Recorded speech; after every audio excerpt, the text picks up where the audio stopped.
Inserting ad slots manually. Hey there everyone!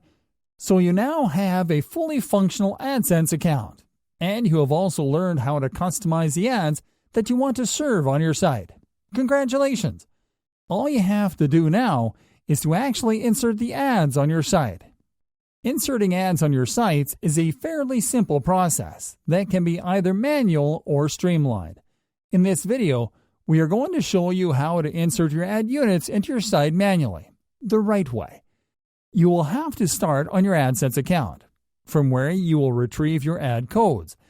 To locate your ad codes, you will simply have to click on the My Ads tab located on the left-hand menu, and then on the Ad Units submenu tab.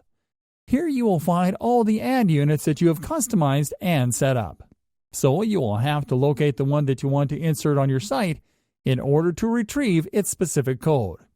In our case, we are going to select the text and display ad unit that we customized in the previous video.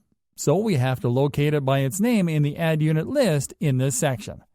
Once you have located your ad unit, you will have to click on the Get Code link located under the ad unit's name on the list. Now copy the ad code from the pop-up window and go to your website's dashboard. Once there, move to the left-hand menu, hover over the Appearance tab, and click on the Widgets option.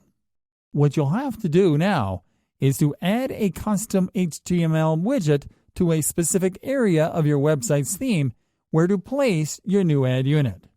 Depending on the type of ad unit that you are going to insert and your theme structure, you may want to place your code on the header, sidebar, or within the content. Start by clicking on the Custom HTML widget and select your preferred placement.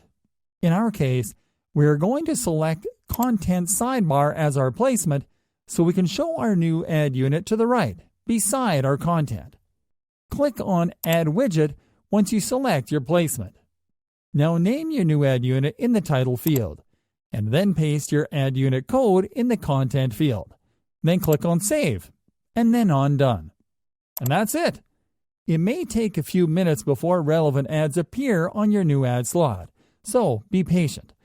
Next up, we will be showing you how to insert your ad slots using the AdSense plugin. So tune in.